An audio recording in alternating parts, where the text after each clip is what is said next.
What will happen to me now? You will be a Jedi. I promise. And I slaughtered them like that. I hate them.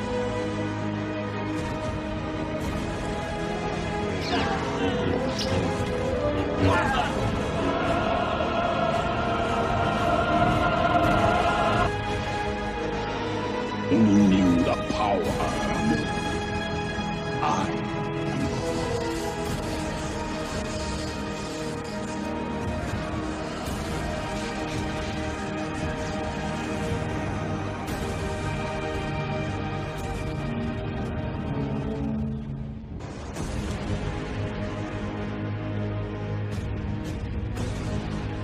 Salut à tous, c'est Star Wars Darkside, j'espère que vous allez bien. On se trouve aujourd'hui dans cette vidéo critique par rapport à Un Nouvel Espoir. En tout cas, j'ai hâte de vous faire part de ma critique. J-5 avant la sortie de The Rise of Skywalker, franchement ça approche et j'ai tellement hâte que le film sorte. D'ailleurs, j'ai une bonne nouvelle par rapport sur Twitter, j'ai participé à un petit concours où est-ce que j'ai gagné d'ailleurs une affiche exclusive de The Rise of Skywalker, mais en plus dédicacée par Anthony Daniel, et bah franchement, que voulez-vous de mieux quoi. Voilà, je voulais vous en faire part sur ma chaîne de cette bonne nouvelle. Je ferai une petite vidéo d'ailleurs d'ouverture quand je recevrai l'affiche exclusive et vous montrer sur la chaîne avec la petite dédicace de Anthony Daniel. En tout cas ça fait plaisir. Voilà, donc allez, c'est parti pour le trailer d'Un Nouvel Espoir. Allez, go!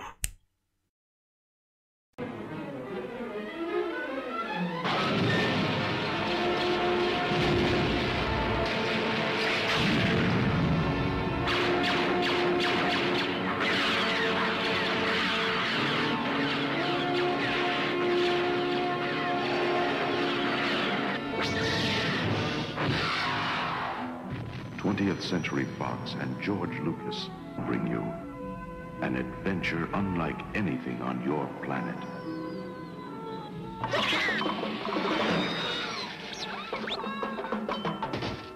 Star Wars.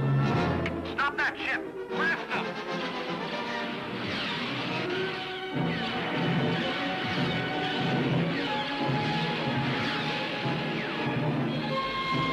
Chewie, get us out of here! Oh my, I'd forgotten how much I hate space travel. Here they come.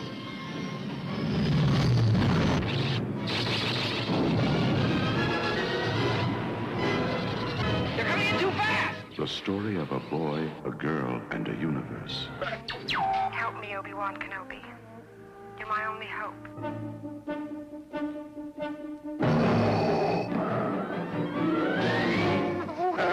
It's a big, sprawling space saga of rebellion and romance. This station is now the ultimate power in the universe. Come with you to Alderaan.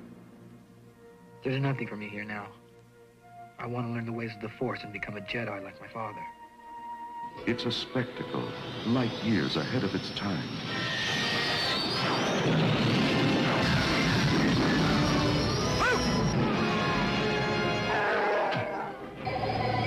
It's an epic of heroes. Relax! Hit the accelerator! Yahoo! And villains.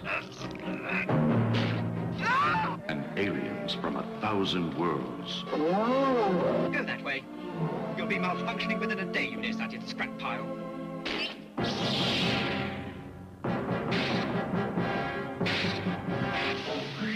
Star Wars.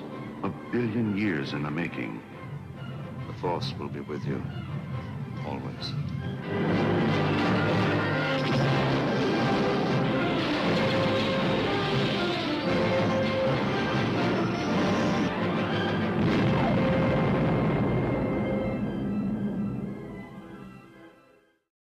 Allez, c'est parti pour la critique d'Un Nouvel Espoir. Dans ce premier film, sorti en 1977, Lucas pose les bases d'un univers aujourd'hui mondialement connu et célèbre il y a très longtemps dans une galaxie lointaine, très lointaine. Dominée par le tyrannique Empire Galactique, un petit groupe de rebelles ont réussi à voler les plans de l'étoile de la mort, une station spatiale capable de détruire une planète entière. Cependant, la princesse Leia Organa d'Alderaan, membre de l'Alliance rebelle, est en possession des plans de l'étoile de la mort et elle est arrêtée par l'Empire. Elle a cependant eu le temps d'envoyer sur la planète Tatooine deux droïdes que nous connaissons tous. C3PO et R2D2 afin de prévenir le dernier chevalier Jedi qui reste dans la galaxie, Obi-Wan Kenobi. En chemin, les deux droïdes croisent la route du jeune Luke Skywalker qui va s'engager avec eux. Obi-Wan Kenobi est le chasseur de primes Han Solo dans le but de libérer la princesse Leia et de communiquer les plans de l'Alliance Rebelle afin de remporter la victoire sur l'Empire Galactique.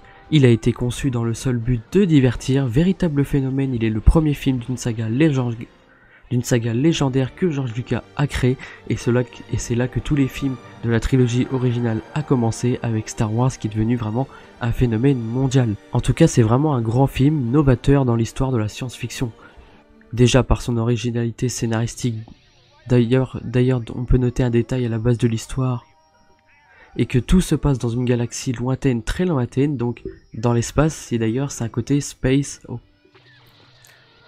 un côté science-fiction et espace qui est vraiment cool, qui d'ailleurs montre que l'histoire ne se passe pas sur Terre, et je trouve ça vraiment novateur déjà. Sachant qu'il n'y a aucune référence qui n'est faite par rapport à la Terre ou autre, ou comme d'autres films space qu'on retrouverait par exemple dans d'autres films qui rappellent un peu les débuts des contes d'histoire qu'on connaît par exemple dans un royaume très lointain. Ça rappelle un petit peu les contes Disney, et puis d'ailleurs Star Wars ça a toujours été les enfants, donc je pense que d'une certaine manière c'est là aussi que tout a commencé avec George Lucas, avec comme base Star Wars c'est pour les enfants, et aussi une saga qui va devenir vraiment mondialement connue de toutes les générations. L'une des grandes forces de ce film ce sont les effets spéciaux, car déjà ils sont spectaculaires, ils sont toujours impressionnants, même encore aujourd'hui quand on regarde ces films là, surtout pour l'époque c'est quand même impressionnant. Quand on regarde le film, en fait, on a réellement l'impression d'être dans l'espace ou sur une planète telle que Tatooine, en fait. Surtout que Tatooine a été filmé au Maroc, de ce que je connais. De même pour les maquillages des extraterrestres qui sont géniaux, preuve d'inventivité qui est vraiment géniale. Certes, on peut voir que même maintenant, à nous, à l'époque de 2019, on peut se dire que c'est vrai que les effets spéciaux ont vraiment vieilli, mais la plupart restent quand même très crédibles pour l'époque, et surtout quand on le regarde, en fait. Quand George Lucas nous dit que nous sommes dans une galaxie lointaine, très lointaine, il le prouve et on a réellement l'impression d'y être, et c'est ça que je trouve génial dans ce premier film en fait. Bon, maintenant on va parler des personnages. Tout d'abord, le héros Luke Skywalker, personnage principal de ce film, est un héros simple, innocent, un enfant presque on peut dire, qui sera confronté par la suite à de multiples épreuves qui façonneront sa vie et le transformeront en vrai chevalier Jedi. Il est interprété par le fameux Mark Hamill que nous connaissons tous, surtout pour son travail de comédien de doublage qui est vraiment énorme, sans compter dans The Last Jedi, où son rôle se voit encore plus notamment. Il y a également Obi-Wan Kenobi, joué par l'estimé Alec Guinness, grand acteur britannique, né parfait dans son rôle de vieux guerrier, figure paternelle pour Luke d'ailleurs, et son maître dans l'apprentissage des arts Jedi. Superbe héroïque et femme forte Carrie Fisher, qui incarne ici la princesse Leia que l'on verra pas forcément beaucoup dans ce film, mais suffisamment pour nous laisser le souvenir d'une femme forte, sensible et déterminée à faire triompher la cause de la liberté. Inoubliable Han Solo, contrebandier de l'espace, absolument génial dans ce film. Un anti-héros parfait, cynique, sarcastique et excellent combattant. Secondé bien évidemment par Chewbacca, le Wookiee le plus classe de la galaxie, que je trouve personnellement. Et c'est de là qu'on va avoir son attachement vraiment exceptionnel. Et bien sûr, on va parler maintenant du gigantesque, le grandiose, l'immense, même terrifiant Dark Vador, main armée de l'Empire, homme d'action génial et effrayant, déjà par sa respiration devenue culte, sa démarche impressionnante et son apparence de chevalier noir, seigneur noir des Sith, la main droite de l'empereur, qui fait vraiment peur et qui sème la terreur dans toute la galaxie. D'ailleurs, on peut saluer aussi les performances de James Earl Jones, comédien du doublage qui donne ici une force appréciable de la voix du personnage qu'il interprète, et David Prowse aussi, source de la démarche du personnage, puisqu'il est l'acteur de Dark Vador. Et les deux interprètes sont vraiment géniaux, que ce soit par la voix, mais aussi par l'interprétation de ces deux acteurs. Et je parle aussi des autres personnages qui sont vraiment impressionnants aussi, et qui tiennent tout à fait dans leur rôle. Mais qui dit guerre des étoiles aussi dit guerre dans l'action, et s'il y en a, il y en a vraiment plein dans ce film.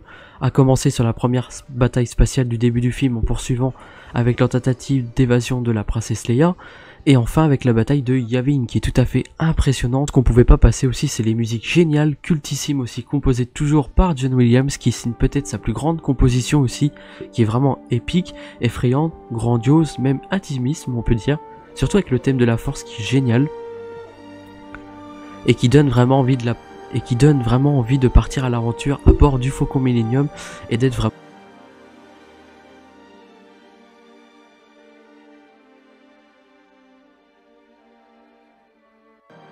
En tout cas, avec une telle musique, un tel scénario, une telle histoire, on peut se dire vraiment que ce film est un chef-d'œuvre. Franchement, premier Star Wars vraiment cool, et surtout que, sans compter les autres Star Wars qui vont venir, on peut se dire vraiment que pour un premier Star Wars, George Lucas a fait naître l'immense saga de Star Wars, et surtout que c'est vraiment monumental. L'histoire elle est forte, les musiques sont fortes, le spectacle est fort. Franchement, le film, il y a pratiquement pas de défaut. C'est pour ça que dans cette critique, moi, il y a que du positif. Même si les effets spéciaux ont un petit peu vieilli, pour l'époque c'est franchement monumental quoi. Franchement, il n'y a rien de mieux qu'un Star Wars comme Star Wars épisode 4, sans compter Star Wars épisode 5 et Star Wars épisode 6, surtout l'épisode 6 pour moi. Mais en tout cas ouais, franchement c'est un chef-d'œuvre. C'est là que naît la grande licence Star Wars. En tout cas n'hésitez pas à me faire part dans les commentaires ce que vous en avez pensé par rapport à ce film Un Nouvel Espoir.